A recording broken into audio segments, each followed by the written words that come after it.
Hi friends, ನಿಮ್ಮೆಲ್ಲರಿಗೂ ಕೂಡ ನಿಮ್ಮದೇ ಆಗಿರ್ತಕ್ಕಂಥ ಯೂಟ್ಯೂಬ್ ಚಾನಲ್ ಸ್ಟಡಿ ವಿತ್ ಪರಶುರಾಮ್ಗೆ ಸ್ವಾಗತ ಅಂತ ಹೇಳ್ತಾ ಇಂದಿನ ವಿಡಿಯೋದಲ್ಲಿ ನಾನು ನಿಮಗಾಗಿ ಬೋರ್ಡ್ನವರು ಬಿಟ್ಟಿರ್ತಕ್ಕಂಥ ಸೆಕೆಂಡ್ PUC ಇಂಗ್ಲೀಷ್ನ ಮಾಡೆಲ್ ಕ್ವಶನ್ ಪೇಪರ್ 2ರ ಕೀ ಆನ್ಸರನ್ನು ನೋಡುವ.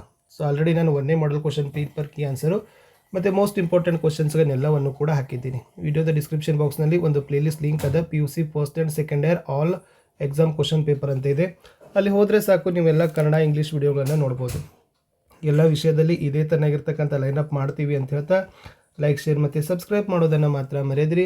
ಕಮೆಂಟ್ ಪಕ್ಕ ಹೈಪ್ ಇದೆ, ಹೈಪನ್ನು ಒತ್ತಿ ಅಂತ ಹೇಳ್ತಾ ಇದು ಇದೇ ವರ್ಷ 2025-26ರ model question paper 2 key answer. First one, multiple choice question. The word garish is associated with dash in Romeo and Juliet ಅಂತ ಕೇಳಿದ್ರು. ಆಪ್ಷನ್ ಬಿ ಸನ್ ಅಂತ ಬರ್ತದೆ, ಇದು ರೈಟ್ ಆನ್ಸರ್ ಇತ್ತು. Second one, choose the right sequence of incidents as they place in too dear. So answer is option B, death punishment was changed to life imprisonment. Expenditure came to 600 francs. The guard was dismissed. The criminal did not run away antakanta baradre answer complete ಆಗ್ತದೆ. Next one, question number 3. The main speaker of the poem on children is ಅಂತ ಕೇಳಿದ್ರು. Option C profit. Number 4 ಇತ್ತು, ಕಾಲಮನ್ A ಜೊತೆಗೆ B ಜೊತೆ ಇರ್ತಕ್ಕಂಥ ಆಪ್ಷನ್ಸ್ಗಳನ್ನು choose ಮಾಡಿ match ಮಾಡಬೇಕು. ವಿಲ್ ಬೋರ್ಸ್ ಹೆಡ್ ಅಂತ ಇದೆ, ಆಪ್ಷನ್ 3 ಆಗ್ತದೆ. Gonsalves study is the right answer. Tiger's skin ಅಂತ ಇದೆ, ಸೊ ಲಾರಾಜ್ ಬಾಡಿಯರ್ ಅಂತಕ್ಕಂಥದ್ದು ರೈಟ್ ಆನ್ಸರ್. ಹೆಡ್ ಕರ್ಚಿಪ್ ಬರ್ತದೆ, ಆ್ಯಸ್ ಅ ಶೂ ಬ್ರಷ್ ಅಂತಕ್ಕಂಥ ಬರೆದ್ರೆ ಸಾಕು. 5th ಬರ್ತೀನಿ. In the story of the gardener dash found it hard to decide whether the old man's arrival was for the better or for the verse ಅಂತ ಕೇಳಿದ್ರು. Option D, the owners wife is the right answer. 6th ಬರ್ತೀನಿ. Which of the following quote is by Bernard Shaw is mentioned? I believe that books will never disappear ಅಂತ ಇತ್ತು. So option C ಇದೆ, every book worth being read as has been written by the spirit. 7th ಬರೋಣ. According to George Mikes dash has more dangers than anything else in Japan ಅಂತ ಕೇಳಿದರು. Option B, eating soup ಅಂತ ಬರ್ತದೆ. ಇನ್ನು 8th identify the correct statement with reference to the voter ಅಂತ ಇತ್ತು. ಅದರಲ್ಲಿ C ಇದೆ, Rufus Okeke tore the ballot paper into 2 pieces and put 1/2 in each box ಅಂತ ಬರೆದ್ರೆ ಸಾಕು. ಇನ್ನು 9th ಬರೋಣ. Dash is the owner of Rama's cycles in fair there is a feel ಅಂತ ಕೇಳಿದರು. Option A, Kanakarajan is the right answer.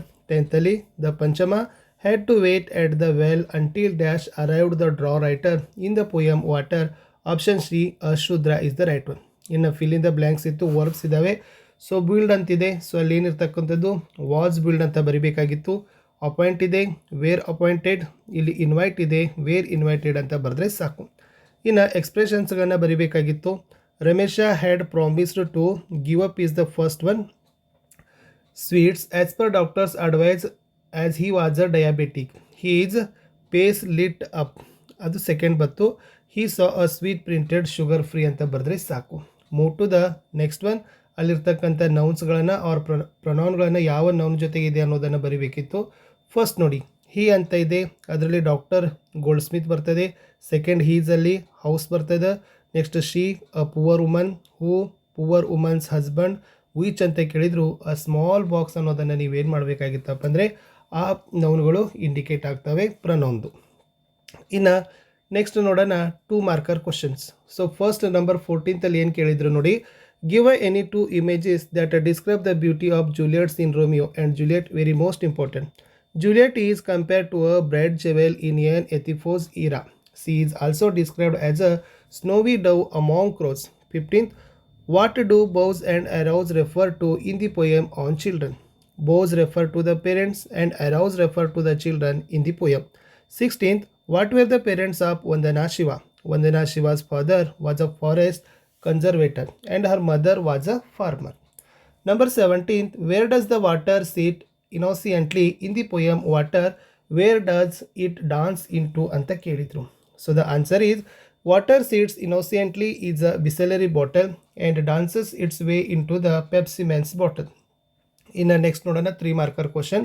Why did Vandana Shiva start Navadhyana Pharma anta kelidare. Yes, Vandana Shiva started Navadhyana Pharma to protect traditional seeds and natural farming practices. She believed that modern framing methods and chemicals harm to soil, environment and a farmer's lives. Navadhyana Farm promotes organic farming and seed saving. It also helps farmers become independent and confident by teaching sustainable agricultural methods. Move to 19th question. Why do Don Lara and Don Gazzello choose not to reveal their true identities to each other anta ittu? So the answer is Don Laura and Don Gonzalo do not reveal their true identities because they want to protect their pride and memories. They were lovers in their youth, but time had changed them both. Instead of admitting who they are, they prefer to share romantic and idealized stories. This allows them to relive their past without disappointment. Number 20. How does the poet explain that one a man's love different from that of others in the poem when you are old? Answer is the poet explains that most of people loved the woman only for her beauty and charm, which would fade with time. But one man loved her inner self, including her weakness and true personality. His love was deep, sincere, and lasting. This difference shows that real love is based on the soul, not a physical appearance. 21st, to the food form, it's a child represents the conflict between illusion and real life. Elaborate. Answer. In the poem, the child's food dreams of freedom and adventure. It wants to explore the world without limits. But as the child grows, life shapes the food through shoes, rules, and responsibilities. The food slowly loses its dreams and aspects reality. This shows how hopeful imagination faces the hard truth of life ಅಂತ ಬರೆದ್ರೆ ಸಾಕು. ಇನ್ನು how does the poet create heaven on earth according to Kuvempu ಅದನ್ನು ಸ್ವಲ್ಪ pause ಮಾಡಿ ನೋಡ್ಕೊಡ್ರಿ. ಇನ್ನು describe the playful yet risky interaction between drivers and pedestrians in Brazil's according to George Mikes. ಇನ್ನು ನೆಕ್ಸ್ಟ್ ನೋಡೋದಾದರೆ why did the king of Monaco keep uh changing his uh mind in uh dealing with criminal in 2 dear, ಅದು important ಇತ್ತು. ಇನ್ನು a sunny morning revolves around ಕನ್ಸಲಿಂಗ್ once own identity discuss ಅಂತ ಕೇಳಿದರು, ಇದು ಕೂಡ important ಆಗಿರ್ತಕ್ಕಂಥ ಪ್ರಶ್ನೆ. ಇನ್ನು man lives for some kind of vengefulness without it there would be no reason for his existence. Evaluate the statement in the light of the story of the gardeners. ಇನ್ನು 27ನಲ್ಲಿತ್ತು ಆ question, what are the views of Barks towards his mother. 28 given account of Roof's role as an election campaigner in the story the voter ಅಂತ ಇತ್ತು. ಎಲ್ಲ ಸ್ವಲ್ಪ ಸ್ಕ್ರೀನ್ಶಾಟ್ಗಳನ್ನು ತೊಗೊಳ್ರಿ, ಯಾಕಂದರೆ ಭಾಳ ಲೆಂದಿ ಕ್ವಶನ್ಸ್ ಇದ್ದಾವೆ. ಇನ್ನು explain the economic implications of cycling among woman in Pudukkottai ಅಂತಕ್ಕಂಥದ್ದಿತ್ತು. ಇನ್ನು ನೆಕ್ಸ್ಟ್ ಪ್ಯಾಸೇಜ್ ಇದೆ, ಅದೇನು ಅಷ್ಟೇನು ಭಾಳ ಇಂಪಾರ್ಟೆಂಟ್ ಇಲ್ಲ, ಬಟ್ ಆದರೂ ಕೂಡ ಸ್ವಲ್ಪ ಆನ್ಸರ್ಸ್ ನೋಡ್ಕೊಡ್ರಿ. ಇನ್ನು ನೆಕ್ಸ್ಟ್ ಪೋಯಮ್ ಇದೆ, ಈ ಪೋಯಮ್ಗೆ ಸಂಬಂಧಪಟ್ಟಂತೆ ಪ್ರಶ್ನೆ ಇತ್ತು, ಅದು ಕೂಡ ಇಂಪಾರ್ಟೆಂಟ್ ಇತ್ತು. ಇನ್ನು ಗ್ರಾಮರ್ಗೆ ಬರ್ತೀನಿ. ರಿರೈಟ್ ಆಸ್ ಡೈರೆಕ್ಟರಲ್ಲಿ the lecturer in English told us to submit dash first assignment on Monday. Answer is the ಇತ್ತು. ಆಮೇಲೆ ಕರೆಕ್ಟ್ ಮೀನಿಂಗ್ಫುಲ್ ಸೆಂಟೆನ್ಸ್ ಆಗಬೇಕಿತ್ತು. You must find some cheaper way of dealing with the rascal. Biodiversity dash been the teacher of abundance ಇತ್ತು, has ಇತ್ತು. In 2011 the UN general assembly dash a conference of harmony with nature ಅಂತ ಇತ್ತು. Organise ಇದೆ, organised ಅಂತಕ್ಕಂಥದ್ದು verb ಫಾರ್ಮಲ್ಲಿ ಬರಿಬೇಕಿತ್ತು. ಇನ್ನು next ಇದರಲ್ಲಿ linkers ಇದ್ದಾವೆ. ಸೊ ಫಸ್ಟ್ ಲಿಂಕರ್ಸ್ ಏನಾಗಬೇಕಾಗಿತ್ತು, ಇಲ್ಲಿ ಆಫ್ಟರ್ ತುಂಬಬೇಕಿತ್ತು, then through, then however, last because. ಇನ್ನು rewrite as directed question tag ಮಾಡಬೇಕಾಗಿತ್ತು. He is a great doctor, positive ಅದ ಇಸಂಟ್ ಹಿ ಅಂತ ಬರ್ತದೆ. We played kabaddi during our school days ಇದೆ, WH ಕ್ವಶನ್ಸ್ ಮಾಡಬೇಕಾಗಿತ್ತು. What did you play during your school days is the right answer. ಇನ್ನು next ಏನು ಕೇಳಿದ್ರೆ ಅಂತ ನೋಡಿ, ರಿರೈಟ್ ದೆಮ್ ಅಂತ ಕೇಳಿದರೆ ಎರರ್ಸ್ಗಳನ್ನ ಚಿಲ್ಡ್ರನ್ ಲೈಕ್ಸ್ ಸ್ವೀಟ್ ಅದ, ಚಿಲ್ಡ್ರನ್ ಲೈಕ್ ಸ್ವೀಟ್ಸ್ ಬರಬೇಕು. A sun rises in the east, the sun rises in the east. ಆಮೇಲೆ ಇದು ಮೇಕ್ ಅ ನೋಟ್ ಮಾಡಲಿಕ್ಕೆ ಇರ್ತಕ್ಕಂಥದ್ದು ಫಸ್ಟ್ ಲೀಫ್ ವಾಕ್ ಇತ್ತು, mister Walker the ghost who walk second, ಥರ್ಡಲ್ಲಿ American, ಫೋರ್ದಲ್ಲಿ Mandrake the magician ಅಂತಕ್ಕಂಥ ಬರೆದ್ರೆ ಸಾಕು. ಇನ್ನು ರಿಪೋರ್ಟೆಡ್ ದ ಸ್ಪೀಚ್ ಇದೆ, ಅದನ್ನು ಕೂಡ ನೋಡಿ. ರಿಪೋರ್ಟ್ ದ ಫಾಲೋವಿಂಗ್ ಕನ್ವರ್ಸೇಷನ್ ಕೇಳಿದರು, ಅಲ್ಲಿ ಯಾವ ಥರ ಬರಬೇಕಾಗಿತ್ತಪ್ಪ ಅಂದರೆ ರೂಫ್ ಮತ್ತು ಎಲ್ಡರ್ಸು, ಇಲ್ಲಿ ಆಲ್ರೆಡಿ ಅದನ್ನು ಕೊಟ್ಟಿದ್ದಾರೆ. Roof ask the elders if whether they had a minister of their village and if they wanted him to lose in the election. The elders replied that they would not be bettering their son and that they would see him win. Roof then thanked them their support.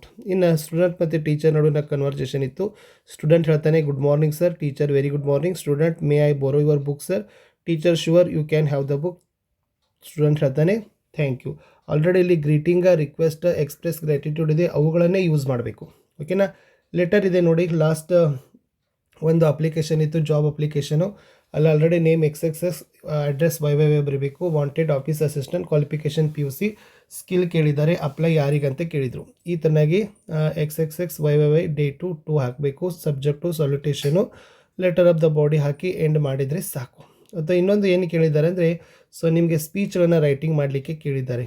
ಏನಿದೆ ನೋಡಿ, imagine that you are the secretary of your students union and prepare a speech about 120 words on world no tobacco day. So ಇಲ್ಲಿ already ಕೊಟ್ಟಿದ್ದಾರೆ, ಇದನ್ನು ಏನು ಮಾಡಬೇಕು, 120 ವರ್ಡ್ಸಲ್ಲಿ ಸ್ಪೀಚನ್ನು ready ಮಾಡಬೇಕು. So ಅದನ್ನು ಬರೆದ್ರೆ ಖಂಡಿತವಾಗಿರ್ತಕ್ಕಂಥ ಅಂಕಗಳು ಸಿಗ್ತದೆ.